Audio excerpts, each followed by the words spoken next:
Berdasarkan survei, 65% warga di Indonesia mudah percaya dengan berita hoax. Bahkan ada sekitar 800.000 situs penyebar hoax di Indonesia. Pada umumnya, masyarakat Indonesia tidak sengaja bahwa dirinya telah menyebarkan berita hoax. Padahal kita dapat mengetahui ciri-cirinya bahwa berita itu benar atau tidak benar.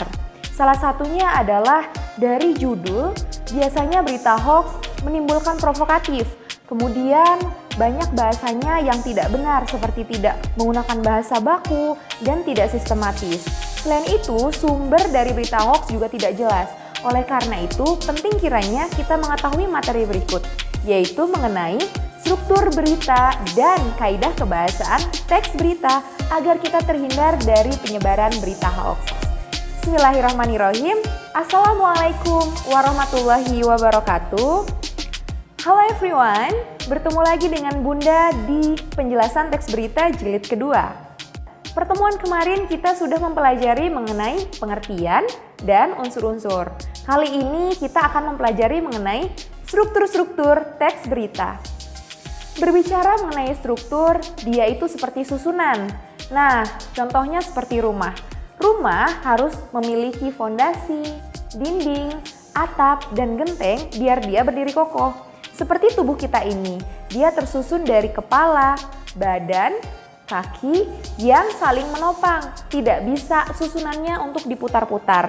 Seperti yang rumah tadi, tidak bisa fondasi berada di tengah atau atap berada di bawah. Oleh karena itu, susunan teks berita pun memiliki aturan seperti itu. Susunan teks berita dikenal dengan istilah piramida terbalik, yaitu semakin ke bawah maka semakin penting. Jika ada sebuah bentuk piramida, bagian yang paling atas dia menduduki bagian yang paling penting, kemudian hingga mengerucut ke bawah, dan di bawah adalah kedudukan yang paling tidak penting. Struktur yang pertama yaitu kepala berita atau sering disebut dengan headline. Nah, headline ini kita kenal dengan judul berita. Biasanya judul berita ini ditulis secara huruf besar-besar dan sangat mewakili keseluruhan isi dari berita tersebut. Yang kedua adalah teras berita atau lead. Lead ini adalah paragraf pembuka yang di situ justru memuat bagian-bagian penting dalam berita. Oleh karena itu di dalam lead harus termuat 5W plus 1H atau adik simbah. Yang ketiga adalah tubuh berita atau body. Nah, di tubuh berita ini berisi rincian lebih lengkapnya mengenai penjelasan dari lead atau teras berita yang telah disebutkan di paragraf awal. Yang terakhir adalah kaki berita atau leg. Nah, di kaki berita ini adalah piramida terbalik yang paling bawah, artinya yang paling tidak penting. Namun meski tidak penting, ini juga mendukung dari teks berita secara keseluruhan. Nah, di kaki berita ini berisi mengenai pendapat-pendapat atau argumen-argumen dari narasumber yang diwawancarainya. Selanjutnya, kita belajar mengenai kaidah kebahasaan teks berita. Nah, karena berita itu berisi data-data yang akurat, oleh karena itu di berita pun sering ada narasumber. Coba masih ingat tidak apa arti narasumber? Ya, betul, orang yang ditanya atau diwawancarai dan yang mempunyai informasi lebih terhadap kasus yang sedang diberitakan. Nah, karena berasal dari narasumber, oleh karena itu di kaidah kebahasaan ada ciri yang pertama menggunakan kalimat langsung dan tidak langsung. Yang kedua adalah menggunakan kata kerja mental.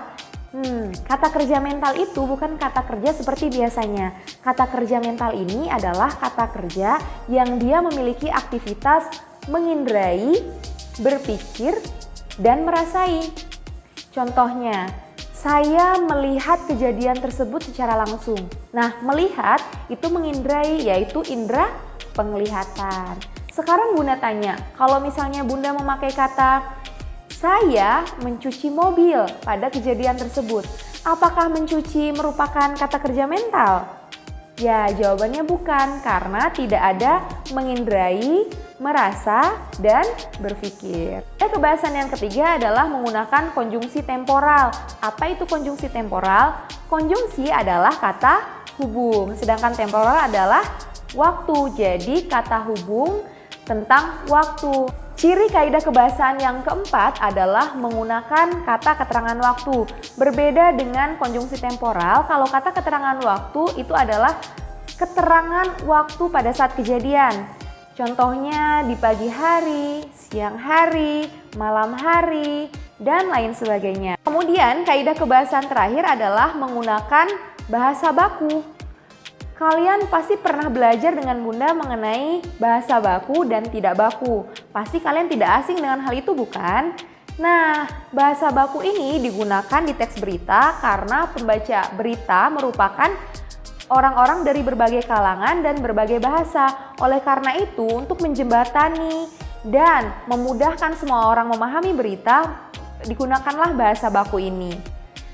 Pedoman dalam berbahasa baku ini termuat dalam Pedoman Umum Ejaan Bahasa Indonesia atau dulu lebih dikenal dengan Kamus Besar Bahasa Indonesia. Nah, bagaimana? Mengasyikan bukan belajar berita? Lebih menyenangkan lagi kalau di antara kalian nanti ada yang menjadi jurnalis keren atau wartawan keren atau reporter keren. Masih ingat kan bedanya wartawan, jurnalis, dan reporter?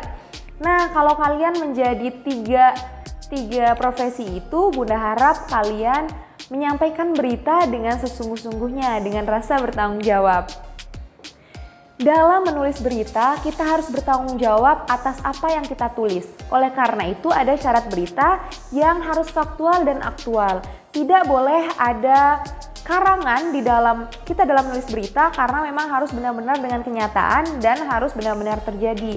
Bahkan banyak informasi yang hadir di sekitar kita itu juga tidak semuanya layak untuk diberitakan. Nah, Ananda, cukup sekian pematerian dari Bunda. Tentu ini masih dangkal. Bunda lebih senang kalau kalian menggali lebih dalam di luar sana karena eksplorasi dari materi ini masih banyak dan kalian bisa baca di berbagai literatur. Cukup sekian yang bisa Bunda sampaikan. Silahkan memperbanyak wawasan dengan mandiri dan bertanggung jawab. Bunda akhiri, wabillahi taufiq wal hidayah. Wassalamualaikum warahmatullahi wabarakatuh. Dadah Nanda. Sampai bertemu